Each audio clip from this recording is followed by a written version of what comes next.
After spending 15 days in the hospital, I came home to find my clothes thrown on the sidewalk. "We're not your nurses," my son-in-law shouted. I just gathered my clothes, holding back tears. The phone call I made that same night made them faint. Subscribe to the channel for more stories like this, and comment the city you're watching from. My name is Kennedy, and at 55 years old, I thought I'd seen the worst life could throw at me. I was wrong. The hospital discharge papers felt heavy in my trembling hands as the taxi pulled up to what I still foolishly called home. 15 days. That's how long I'd been fighting for my life in that sterile white room, tubes down my throat, machines beeping around the clock. Pneumonia had nearly killed me, but somehow I'd pulled through. The doctors said it was a miracle, that men my age don't usually recover from something that severe. As we turned onto Maple Street, I pressed my face against the cool window, eager to see the familiar blue shutters of the house I'd called home for the past 8 years. The house where my daughter Sarah lived with her husband, Marcus, and my 2 grandchildren, Emma and Jake. The house where I'd moved in after my second heart attack when Sarah insisted I shouldn't live alone anymore. "You need us, Dad," she'd said then, her voice so full of concern. "We're family, we take care of each other." The taxi stopped, and I handed the driver a 20 with shaking fingers. My legs felt like jelly as I stepped onto the sidewalk, still weak from weeks of being bedridden. I expected to see Sarah's face in the window, maybe Emma running out to hug her grandfather who'd been gone for so long. Instead, I saw my clothes, all of them, piled in 3 garbage bags on the curb like Tuesday morning trash pickup. My favorite brown cardigan, the one Sarah's mother had knitted for me 30 years ago, hung out of one torn bag, dirty and wrinkled. My work boots, the ones I'd worn for 25 years building houses, sat beside the pile like abandoned puppies. My chest tightened, but not from the pneumonia this time. This was a different kind of suffocation. The front door opened and Marcus stepped onto the porch. He was a thin man with cold gray eyes and a mouth that seemed permanently fixed in a sneer. He crossed his arms and stared down at me like I was something unpleasant he'd found stuck to his shoe. "You're back," he said flatly. Not "welcome home" or "how are you feeling?" Just acknowledgement, like I was a bill collector he'd been expecting. "Marcus," I managed, my voice still raspy from the breathing tube. "What's going on? Why are my clothes outside?" Sarah appeared behind him, and my heart lifted for just a moment. My little girl, the one I'd raised alone after her mother died when she was 12, the one I'd worked 2 jobs for, sacrificed everything for. Surely she'd explain this misunderstanding. "Dad, we need to talk," she said, but her voice was different, distant, cold in a way I'd never heard before. "Can I come inside first? I'm still very weak and—" "No." Marcus stepped forward, his voice sharp as broken glass. "You can't. We've made a decision while you were gone." I blinked, certain I'd misheard. "A decision?" Sarah looked at her feet. "Dad, having you here, it's been really hard on the family. The kids need their space. Marcus works from home now, and I have my hands full with—" "We're not running a nursing home here," Marcus interrupted, his voice rising. "And we're not your personal caregivers. You need professional help, not family who can't handle your medical issues." The words hit me like physical blows. I gripped the mailbox post to steady myself, my knees threatening to give out.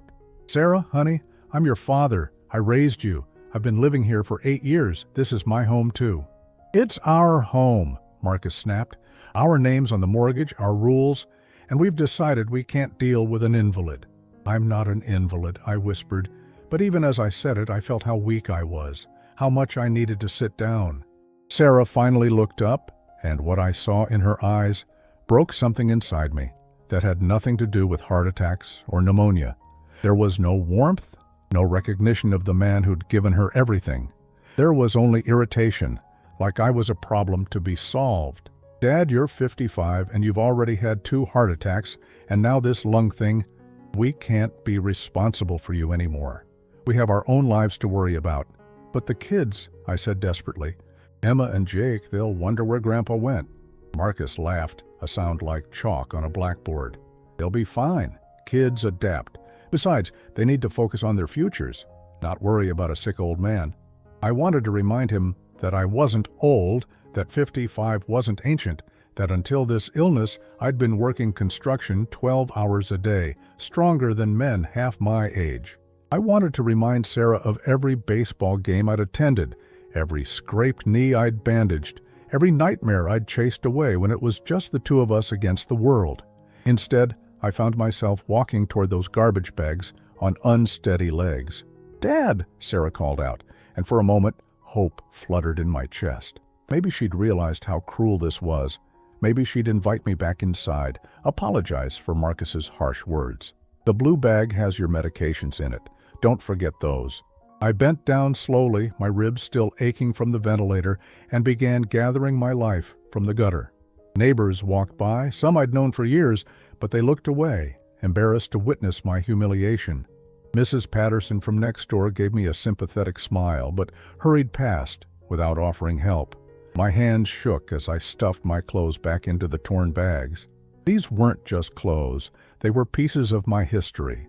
The shirt I'd worn to Emma's first birthday party.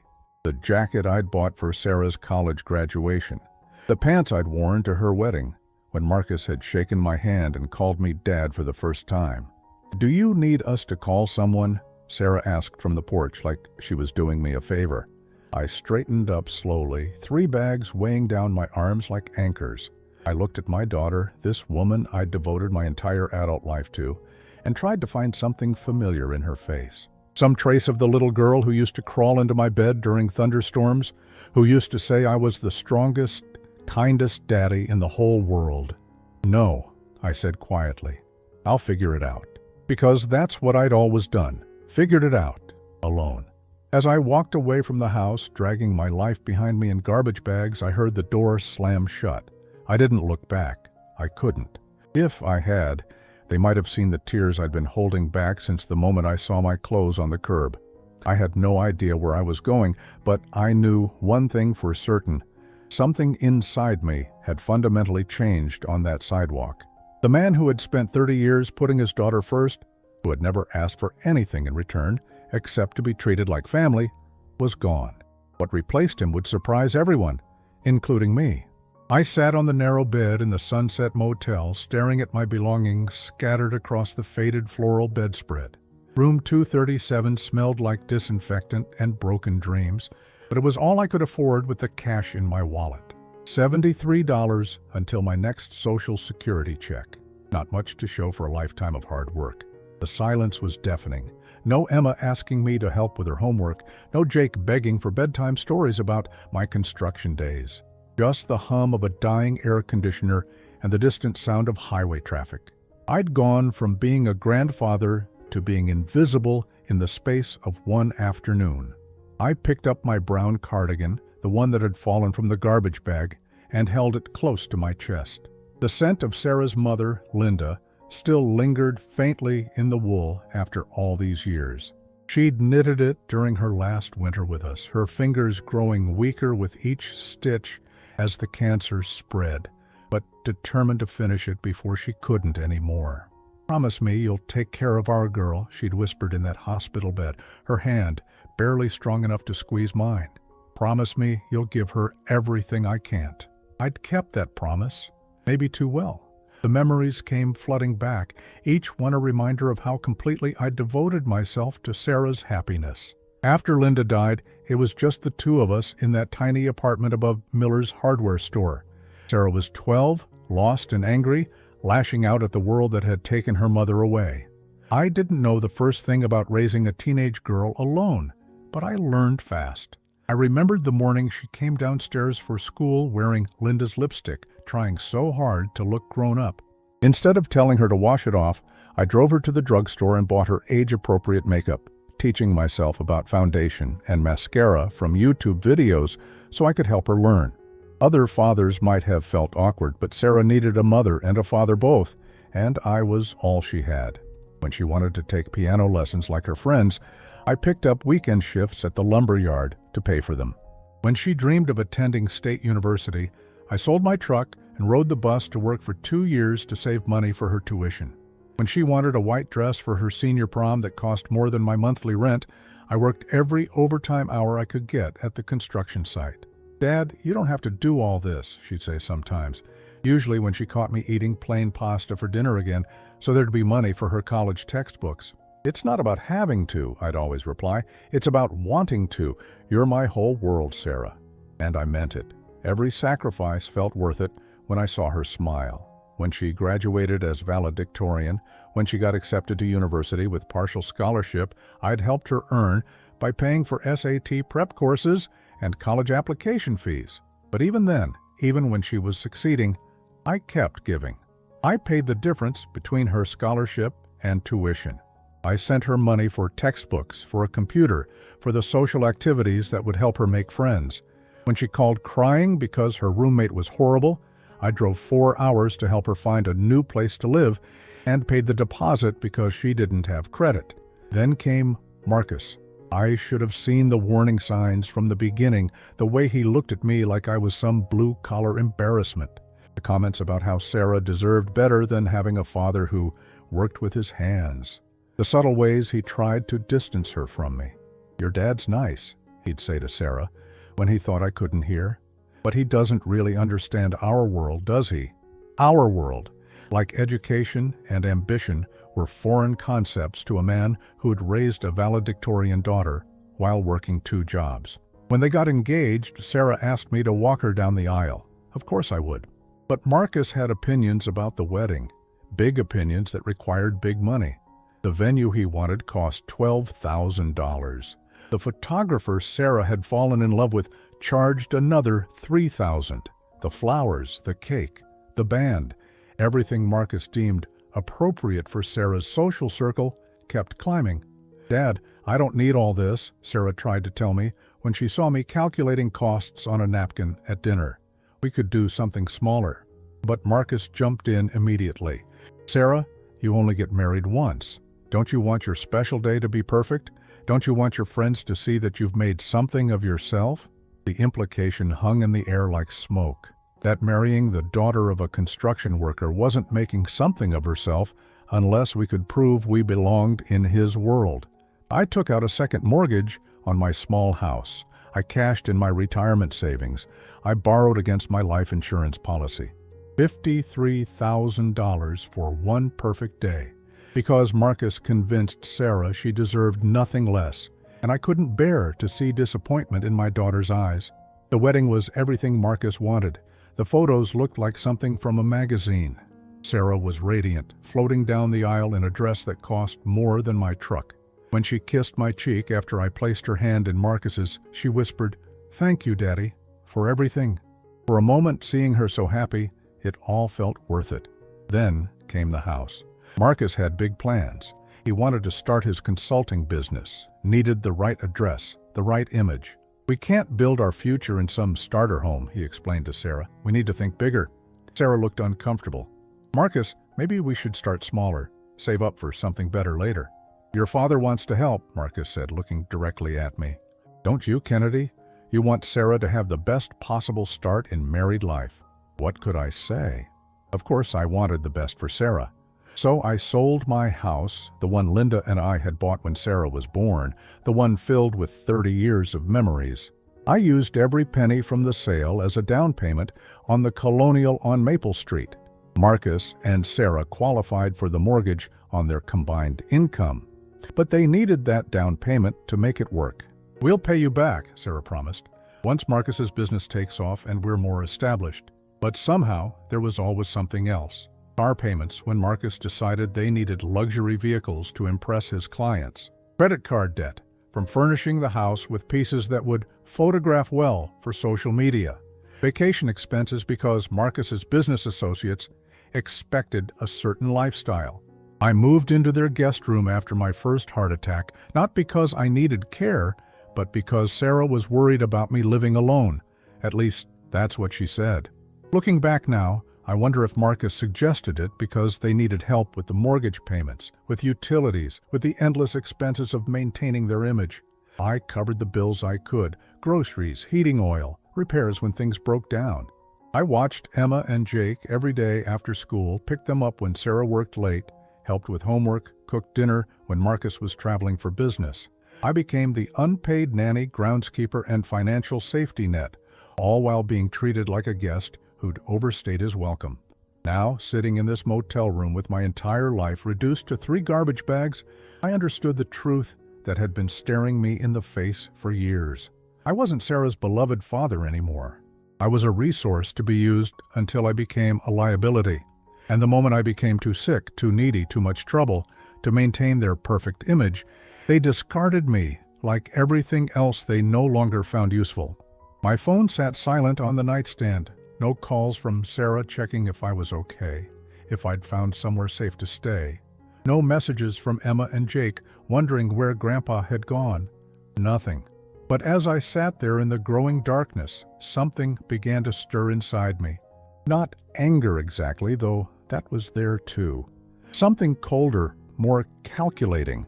I'd spent 30 years being the man who solved every problem, who made every sacrifice, who asked for nothing in return. Maybe it was time to remember that I was also the man who'd built houses from nothing, who'd negotiated contracts with developers, who'd managed finances and workers and complex projects for decades. I wasn't just a discarded father. I was a man with skills, with knowledge, with resources they'd never bothered to understand. And tomorrow, I was going to make a phone call that would change everything. The morning sun filtered through the thin motel curtains, casting long shadows across the cramped room. I'd barely slept, my mind churning through decades of memories, each one now tainted with the bitter taste of realization. The coffee from the lobby machine tasted like water mixed with dirt, but I drank it anyway, needing something to clear the fog from my head. My reflection in the bathroom mirror showed a man I barely recognized. The Kennedy who'd walked away from that house yesterday looked broken, defeated. But something had shifted during the long, sleepless night. The hurt was still there, sharp as ever, but underneath it was something else, something that felt like steel. I'd been thinking about Harold Whitman. Harold and I went back 40 years, to when we were both young men trying to make our way in the world. He'd been fresh out of law school, struggling to build his practice, and I'd been a carpenter looking to expand into general contracting. We'd met when I'd bid on renovating his first office space, and somehow we'd become more than client and contractor. We'd become friends. Over the years, Harold had handled all my legal work. The contracts for construction jobs, the paperwork when I'd incorporated my small business, the estate planning after Linda died. He'd been there through every major decision in my life, always steady, always trustworthy. More importantly, he was one of the few people who knew the full truth about my financial arrangements with Sarah and Marcus. My hands shook slightly as I dialed his number. It was barely 8 in the morning, but Harold had always been an early riser. "Kennedy?" His voice was warm with concern. "I heard you were in the hospital. How are you feeling?" "I'm alive," I said, surprised by how steady my own voice sounded. "Harold, I need to see you today. Can you make time?" "Of course. What's this about?" I paused, looking around the motel room that had become my entire world overnight. "It's about the house on Maple Street, and it's about my daughter." There was a moment of silence on the other end. Harold was smart enough to read between the lines. "I'll clear my afternoon. Come by around 2. Harold's office hadn't changed much in 40 years. The same oak desk, the same leather chairs, the same wall of law books that made everything feel official and permanent. But Harold himself had aged, his hair gone completely silver, lines etched deep around his eyes from decades of helping people navigate their worst moments. He poured us both coffee from a pot that actually smelled like coffee and settled into his chair, studying my face with the careful attention he gave to important documents. "Tell me what happened," he said simply. So I did. I told him about coming home from the hospital to find my clothes in the garbage bags, about Marcus's cold dismissal and Sarah's hollow justification, about spending the night in a motel room wondering how the little girl I'd raised had become someone I didn't recognize. Harold listened without interruption, occasionally making notes on a yellow legal pad. When I finished, he leaned back in his chair and rubbed his temples. "Kennedy, I'm sorry. I know how much Sarah means to you." "Meant," I corrected. "Past tense." He nodded slowly. "What do you want to do?" That was Harold. No judgment, no lectures about family obligations, just the practical question of what came next. I want to know exactly what my options are, I said. Legal options. Harold opened a filing cabinet and pulled out a thick folder labeled with my name. Let's start with the house. Do you remember the arrangement we made when Sarah and Marcus bought it? I remembered bits and pieces, but the details had gotten fuzzy over the years. Harold spread several documents across his desk, his finger tracing relevant passages as he spoke. 8 years ago, you provided the down payment of $87,000 from the sale of your previous home, but we didn't structure it as a gift. On my advice, we created a formal loan agreement between you and Sarah, with the house serving as collateral. My heart began to beat faster. A loan agreement? Yes. You insisted at the time that you didn't want to be a burden on their finances, so we agreed that the money would be repaid over 15 years at a minimal interest rate. The payments were set at $500 a month, which Sarah has been making regularly. I frowned, trying to remember. But I told her she didn't need to pay me back. You did, but legally the debt still exists. More importantly, Harold flipped to another page, we also filed what's called a deed of trust. It means that technically, you hold a legal interest in the property until the loan is fully repaid. Sarah and Marcus have been living there as the primary mortgage holders, but you're listed as a secondary lien holder. The implications began to dawn on me. What does that mean practically? Harold's expression grew serious. It means several things. First, they can't sell the house without your consent because your lien would need to be satisfied first. Second, if they default on payments to you, you have the legal right to foreclose on your portion of the property. And third, he paused, checking another document, if they breach certain conditions of the agreement, you can call the entire loan due immediately. What conditions? The standard ones. Maintaining the property in good condition, keeping up with property taxes and insurance, and, his finger stopped on a specific clause, providing you with reasonable accommodation as agreed upon at the time of the loan. I stared at the papers spread across Harold's desk. Reasonable accommodation. You were recovering from your first heart attack when we drew this up. Sarah insisted that part of the arrangement was that you'd always have a place in the home, that the family would take care of you as you aged. We made it a formal condition of the loan. The room felt like it was spinning. All these years, I thought I was living in Sarah's house as a guest, dependent on their generosity. But legally, I'd been living in a house where I held significant financial interest, where my presence was not just welcomed, but contractually guaranteed. Harold, I said slowly, by putting my belongings on the curb and refusing to let me back in, did they breach the contract? His smile was grim. Spectacularly. He pulled out a calculator and began working through numbers. The original loan balance was $87,000. After 8 years of payments at $500 a month plus the minimal interest we agreed on, the current balance is approximately $39,000. So they still owe me $39,000. That's the scheduled balance? Yes. But Kennedy, there's something else you need to understand. The house has appreciated significantly since they bought it. When we structured this loan, the house was worth $220,000. Based on recent comparable sales in that neighborhood, it's now worth approximately $400,000. My mouth went dry. $400,000? Your lien gives you a legal claim to $39,000 of that equity, but more importantly, it gives you leverage. If you call the loan due immediately, they'd need to pay you the full balance within 30 days, or risk foreclosure proceedings. I thought about Marcus's arrogant sneer, about Sarah's cold dismissal, about the way they'd treated me like disposable trash. And if they can't pay? Then you'd have the right to force a sale of the property to satisfy your lien. Given the current market value and their existing mortgage balance, there's substantial equity in that house. They'd walk away with money, but they'd lose their home. Harold leaned forward, his expression serious. Kennedy, I have to ask, are you sure you want to go down this road?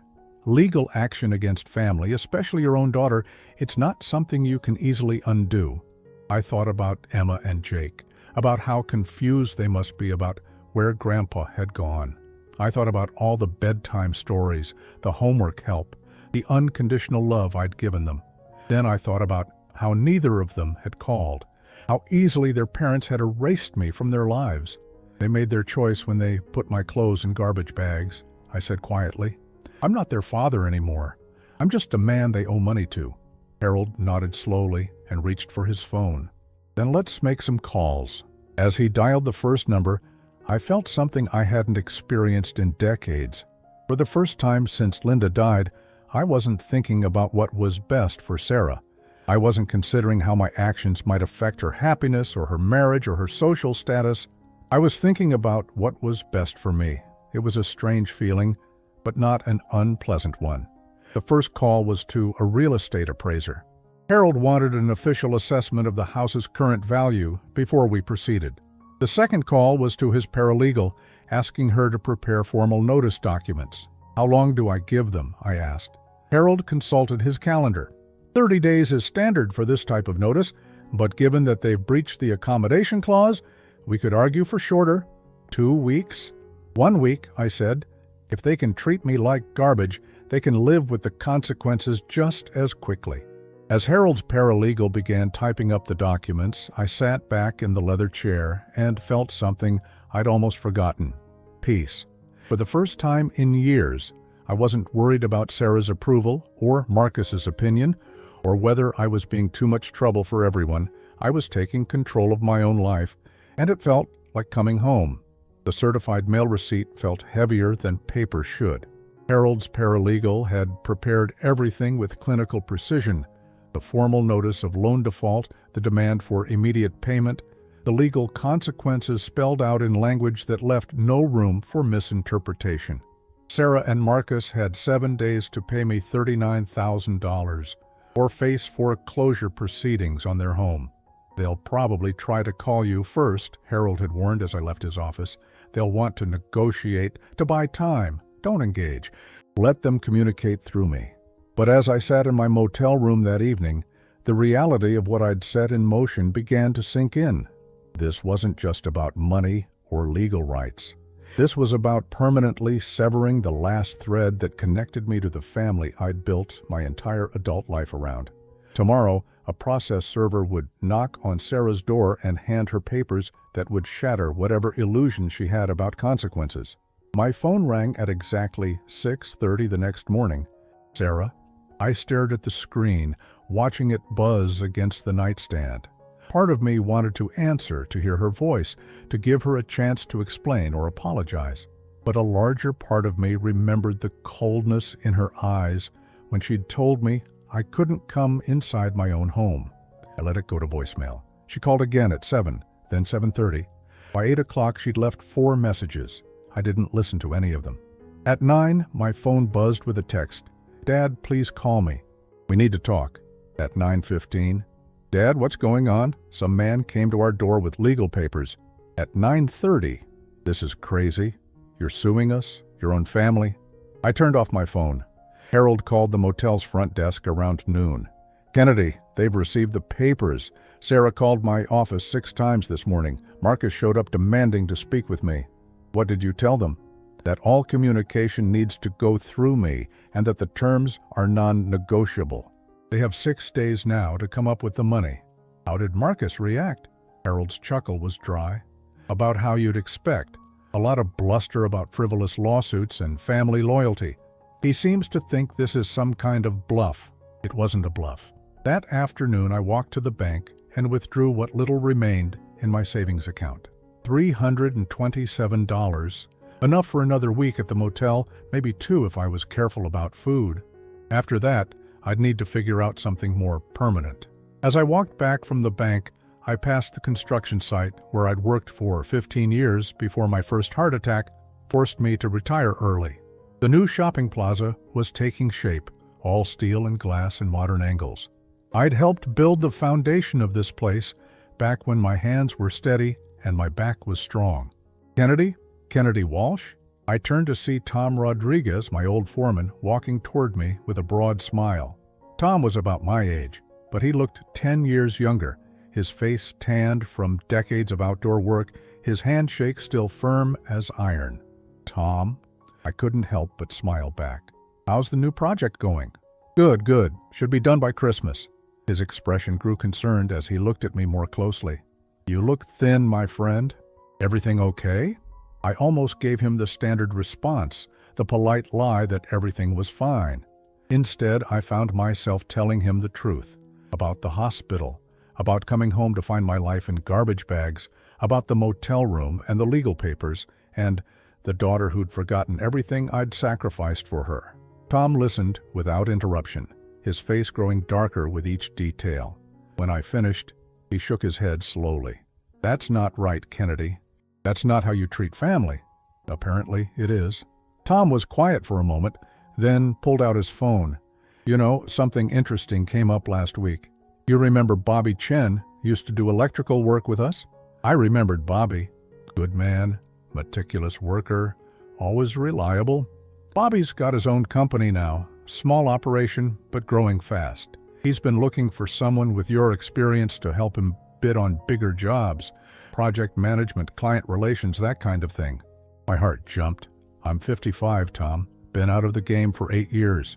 So what? You know more about construction than men half your age. Bobby's not looking for someone to swing a hammer. He needs someone who understands the business side, who can talk to architects and property developers. Tom was already dialing. "Bobby? It's Tom Rodriguez. Remember you were asking about finding an experienced project manager? Well, I got just the guy for you."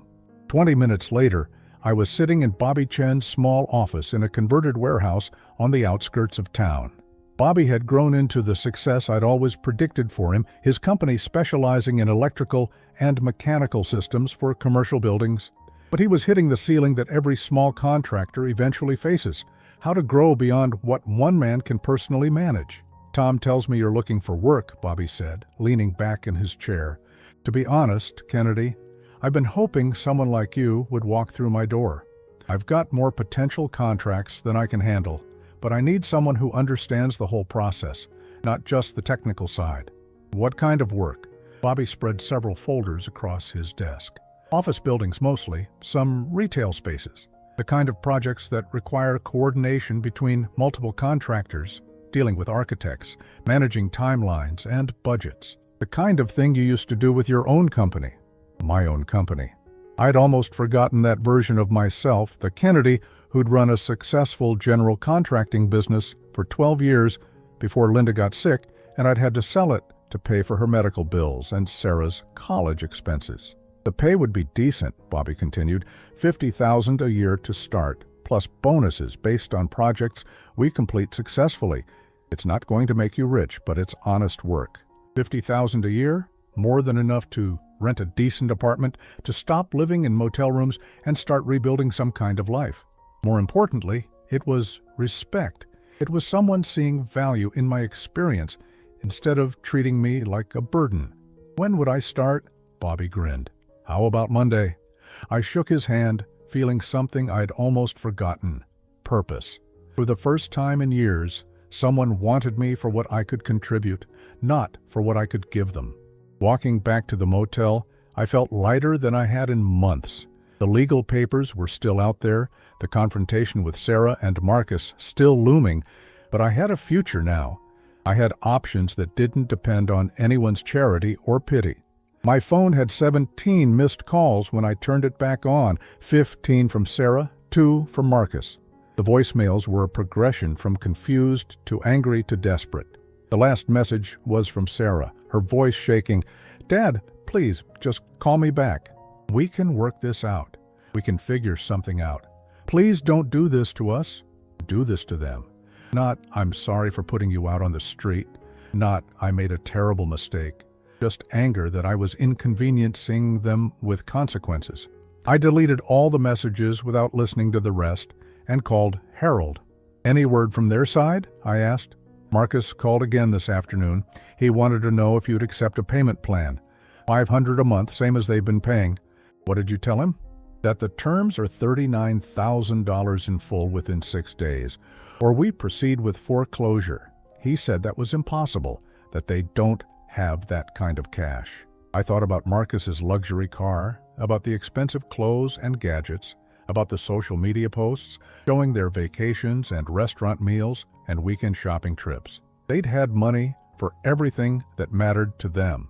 They just didn't have money for the man who'd made their lifestyle possible. "Harold, I want you to do something else for me."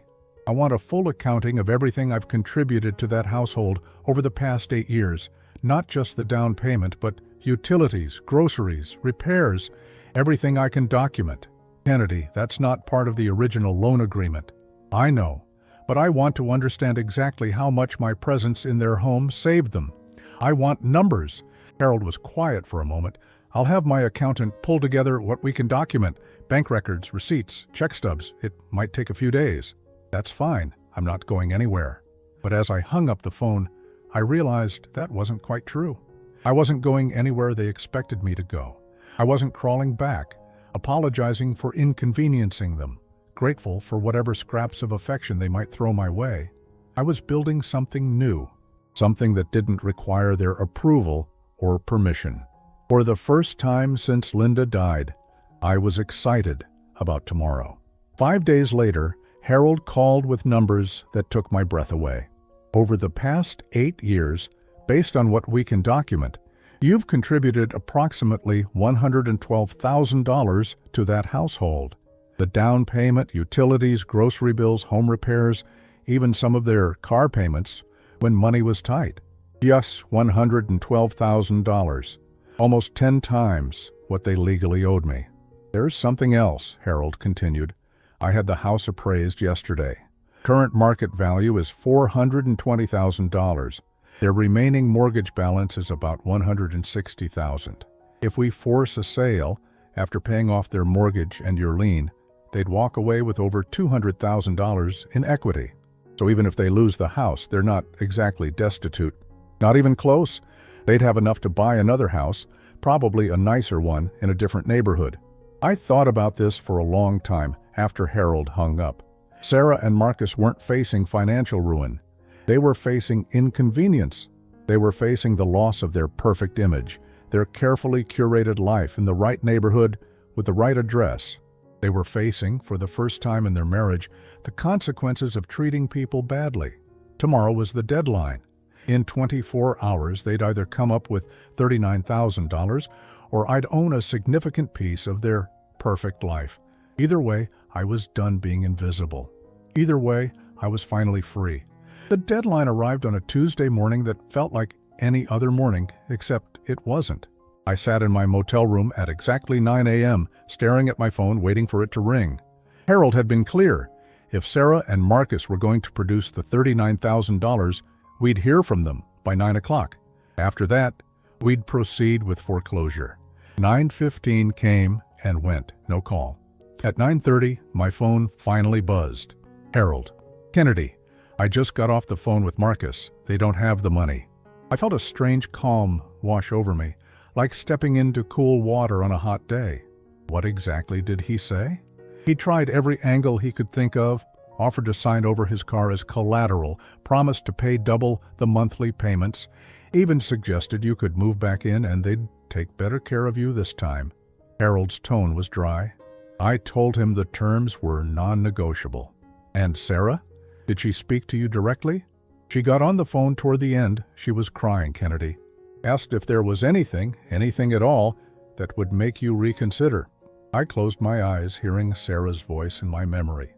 Not the cold, dismissive woman who'd stood on the porch watching me pack my clothes from garbage bags, but the little girl who used to cry when she scraped her knee, who'd run to Daddy to make everything better.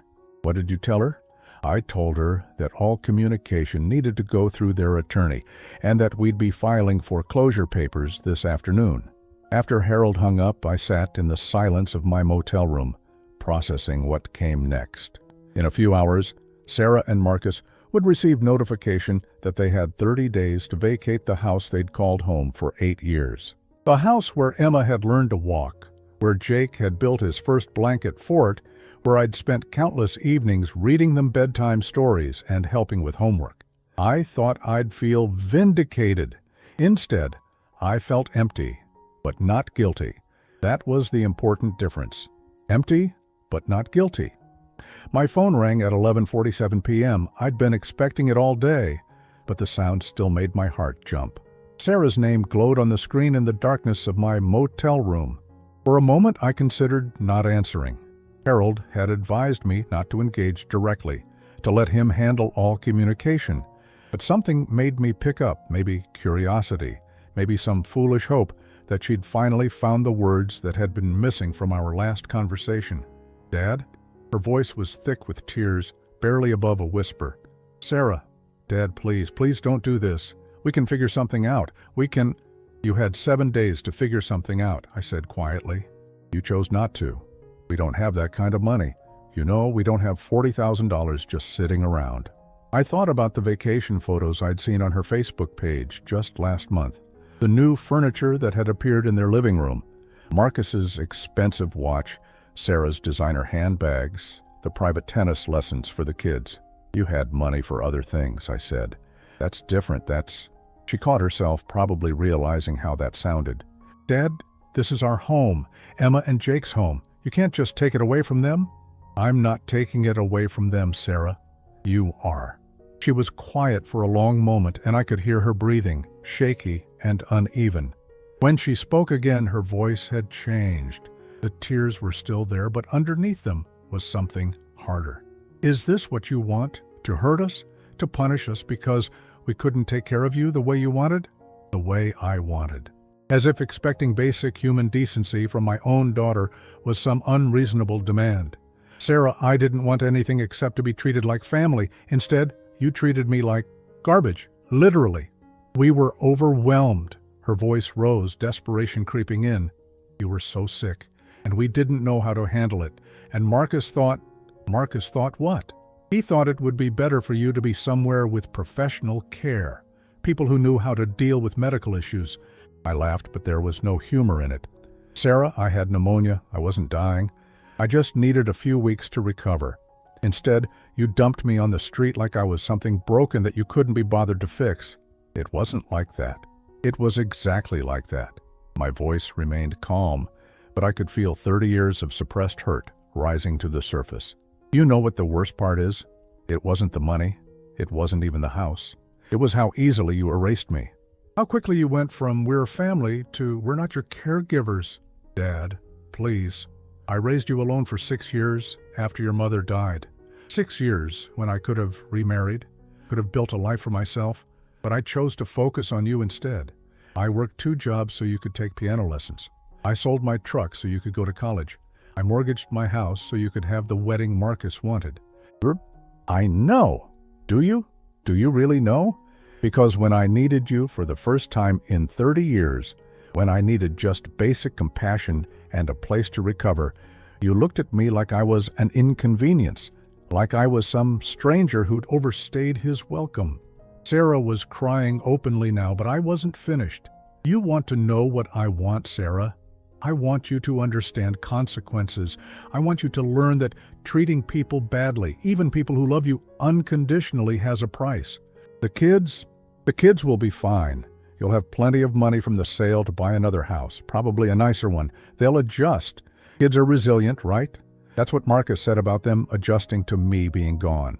The silence stretched between us, filled with years of unspoken resentments and missed opportunities for honesty. "Dad," Sarah whispered finally, "I'm sorry. I'm so sorry. If I could take it back—" "But you can't," I said gently. "Yeah, and even if you could, Sarah, I'm not sure I'd want you to." "What do you mean?" I looked around my shabby motel room, at the few possessions scattered on the bed, at the life I was building from nothing. "I mean that for the first time in 30 years, I'm not worried about what makes you happy. I'm not sacrificing my own well-being for your approval. I'm not walking on eggshells, afraid that if I need too much or ask for too much, you'll stop loving me." "I never stopped loving you." "Yes, you did. Maybe not all at once, but gradually. Every time Marcus made a comment about my blue-collar background and you didn't defend me. Every time you chose his comfort over mine. Every time you treated me like a guest in the house I helped you buy instead of like your father." Sarah was sobbing now, but I felt strangely detached from her pain. Not cruel, just separate. Like watching a movie about someone else's life. "The foreclosure papers will be filed tomorrow," I said. "You'll have 30 days to find somewhere else to live. I suggest you start looking." "Dad, wait." But I'd already hung up. I sat in the darkness for a long time afterward, expecting to feel something. Guilt, maybe, or satisfaction, or even regret. Instead, I felt nothing but a deep, abiding calm, the kind of peace that comes from finally telling the truth, even when the truth is ugly. My phone buzzed with a text message. "Please don't do this to us." I deleted it without responding. An hour later, another text. "The kids are asking where Grandpa is. What am I supposed to tell them?" I stared at that message for a long time. Emma and Jake, 7 and 9 years old, innocent victims of their parents' selfishness. They hadn't chosen to have their grandfather erased from their lives. They hadn't decided that Grandpa was too much trouble to keep around, but they weren't my responsibility anymore. I'd spent 8 years being their unpaid babysitter, their homework helper, their bedtime story reader. I'd given them everything I had to give, and their parents had decided it wasn't enough. I deleted that message too. A third text came at 2 a.m. "I hate you." That one I didn't delete. I stared at it until the words blurred together, until I couldn't tell if I was looking at Sarah's hatred or my own reflection. Then I set the phone aside and finally fell asleep. When I woke up the next morning, the sun was streaming through the motel curtains, and for the first time in weeks, I felt rested. Really rested, like I'd been carrying a weight I hadn't realized was there until it was gone. Harold called at 9 a.m. sharp. "The papers are filed. They have 30 days. "Good," I said and meant it. "Kennedy, I have to ask one more time. Are you absolutely sure about this? Once the foreclosure process starts, it's very difficult to stop." I thought about Sarah's voice on the phone last night, about her tears and her anger and her desperate attempts to make me change my mind. I thought about Marcus's arrogance, about the way he'd treated me like hired help for 8 years. I thought about Emma and Jake, who would grow up learning that actions have consequences, even when those actions come from people who are supposed to love you. "I'm sure," I said. "All right then. I'll handle everything from here. You just focus on your new job and getting your life back on track." My new job. I'd almost forgotten. Tomorrow, I'd start working for Bobby Chen, doing something I was good at, something that mattered. Tomorrow, I'd begin the process of rebuilding Kennedy Walsh from the ground up, not as someone's discarded father or unwanted houseguest, but as a man with skills and dignity and worth.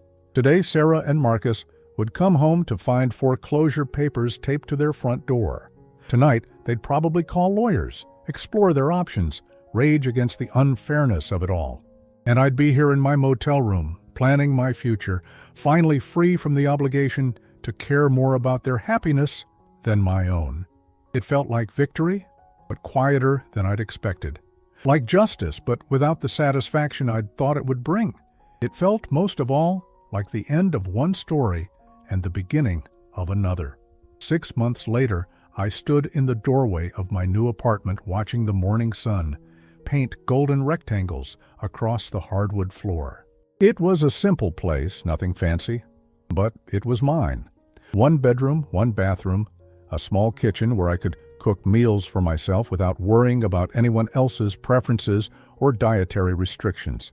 The silence was complete and comfortable, broken only by the gentle hum of the refrigerator and the distant sound of traffic. Working with Bobby Chen had been exactly what I needed. The construction world welcomed me back like I'd never left, and my experience made me valuable in ways that had nothing to do with charity or obligation. I was good at my job, respected by clients and contractors alike, earning my keep through competence rather than sacrifice. The foreclosure had gone through exactly as Harold predicted. Sarah and Marcus had fought it initially, hiring their own lawyer, filing appeals, even attempting to refinance their mortgage to pay me off. But the numbers didn't work in their favor. When the house finally sold, they walked away with over $200,000 in equity, just as Harold had calculated. They'd bought a smaller house in a different neighborhood, one that fit their actual income rather than their aspirations. Marcus's consulting business had taken a hit during the stress of the legal proceedings, and Sarah had to go back to work part-time to help with expenses. The children had adjusted, as children do, though I heard through Mrs. Patterson that Emma had asked about me for months after I'd disappeared from their lives. I heard these details not from Sarah, who hadn't spoken to me since our midnight phone call, but from my former neighbor, who occasionally updates from the old neighborhood. Mrs. Patterson seemed to think I'd want to know how they were doing, and I suppose part of me did, but not the part that mattered anymore. What mattered was the life I was building for myself. I'd been promoted twice at Bobby's company, and we were talking about me taking on a partnership role. I'd started dating a woman named Carol, a widow I'd met at the community center where I'd begun volunteering on weekends. Nothing serious yet, but something comfortable and honest, based on who we were now rather than who we used to be or what we could do for each other. Most importantly, I'd learned to sleep through the night without wondering if someone needed me, without listening for footsteps in the hallway or calculating how much money I had left in my checking account for other people's emergencies. I'd learned what it felt like to live for myself. The knock on my door came on a Saturday afternoon in October, unexpected and soft, like whoever was doing the knocking wasn't sure they wanted to be heard. I opened the door to find Emma standing in the hallway, all arms and legs in shy uncertainty, looking older than 9 years old, but still unmistakably my granddaughter. Behind her, at a careful distance, stood Sarah, thinner than I remembered, her hair pulled back in a simple ponytail instead of the carefully styled arrangements she used to favor. "Grandpa?" Emma's voice was small, tentative. For a moment I couldn't speak. The child I'd read bedtime stories to, helped with homework, pushed on swings at the park, was standing in my doorway looking at me like I was someone she wasn't sure she recognized. "Hello, Emma," I said finally, my voice steady despite the way my chest had tightened. She looked back at Sarah, who nodded encouragement, then stepped forward slightly. "Mom said you live here now. She said maybe I could visit sometimes if you wanted." I looked over Emma's head at Sarah, who was studying her hands, her face carefully neutral. She looked older too, tired in a way that had nothing to do with physical exhaustion and everything to do with consequences finally catching up. "How did you find me?" I asked Sarah directly. She looked up, meeting my eyes for the first time since she'd stood on that porch 6 months ago, and told me I couldn't come inside. "Mrs. Patterson had your address. She said you'd been asking the mailman about Emma and Jake." I had been, not because I was planning to reach out, but because I'd needed to know they were okay. Whatever else had happened, whatever damage their parents had done, Emma and Jake were innocent in all of this. "Can I come in?" Emma asked, and there was something in her voice that reminded me achingly of the little girl who used to climb into my lap when she was scared or sad. I stepped aside, and Emma walked into my apartment with the careful curiosity of a child exploring new territory. She examined my simple furniture, my small kitchen, the single bookshelf where I kept my construction manuals, and the few personal photos I'd salvaged from my old life. "It's nice," she said politely. "Do you like living here?"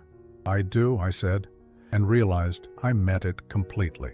Sarah remained in the doorway, not uninvited but not welcomed either. "Emma's been asking about you," she said quietly. "Jake too, but he's at soccer practice. They don't understand why you stopped coming around." "What did you tell them?" "The truth eventually, that we made a mistake, that we hurt your feelings, and you decided you needed to live somewhere else." It was a carefully sanitized version of the truth, but probably age-appropriate. I appreciated that Sarah hadn't tried to make me the villain in whatever story she'd told the children. Emma had found my photo albums, the few I'd kept from the decades before everything fell apart. She was flipping through pictures of herself as a baby, of Jake learning to walk, of birthday parties and Christmas mornings and ordinary Tuesday afternoons that had felt unremarkable at the time, but now seemed precious beyond measure. "I remember this one," she said, pointing to a picture of herself at age 4, gap-toothed and grinning, sitting on my shoulders at the county fair. "You bought me cotton candy and it got all over my dress. Your mother was not happy about that," I said, glancing at Sarah. "I was never upset about cotton candy," Sarah said quietly. "I was upset that you spent all your money on us and then ate peanut butter sandwiches for dinner all week." It was the first reference either of us had made to the old patterns, the old dynamics that had defined our relationship for so many years. Emma looked up, sensing something important in the exchange, but not understanding what. "Grandpa, "Are you still mad at us?" she asked, with the directness that only children possess. I sat down in my chair, bringing myself to her eye level. "I'm not mad, sweetheart, but I am different now." "Different how?" I looked at Sarah, who was watching this exchange with an expression I couldn't quite read. Pain, maybe. Regret. Understanding, finally, of what had been lost. "Before, I spent all my time taking care of other people," I said to Emma. "Now, I take care of myself, too." Emma nodded solemnly, as if this made perfect sense. "Mom says she's learning to do that, too." I raised an eyebrow at Sarah, who flushed slightly. "Things have been different since we moved," she said. "Harder in some ways, but also clearer. We've had to figure out how to manage on our own." "And how's that working out?" "It's working." She paused, then added, "We should have learned those lessons a long time ago." It was as close to an apology as I was likely to get, and perhaps as close as I needed.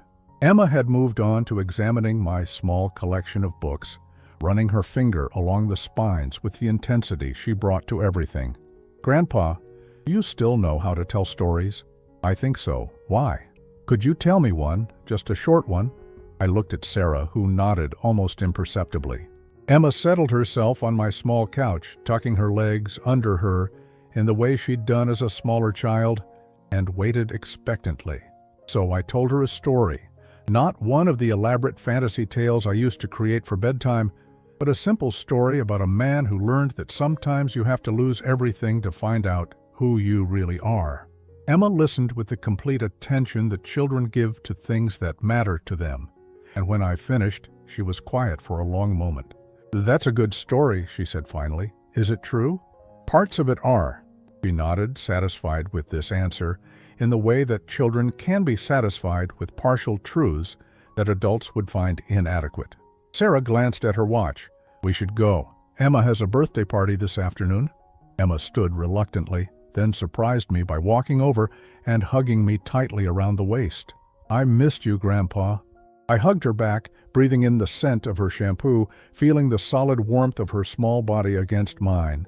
"I missed you too." As they prepared to leave, Sarah turned back in the doorway. "Kennedy, I know this doesn't fix anything, but I want you to know that I understand now. What we did to you, how we treated you, it was wrong. I can't change it, but I understand it." I nodded. Understanding wasn't forgiveness, and it wasn't reconciliation, but it was something. A foundation, maybe, or whatever came next. "Can I visit again sometime?" Emma asked. I looked at Sarah, who was watching me with careful hope. Then, back at Emma. "If your mother says it's okay, yes, I'd like that." After they left, I sat in my quiet apartment processing the visit. There had been no dramatic reunions, no tearful apologies, no promises to rebuild what had been broken. Just a small girl who missed her grandfather and a woman who was finally learning the difference between love and obligation. It wasn't forgiveness, but it wasn't rejection either. It was something new, something honest, something built on who we were now, rather than who we used to be.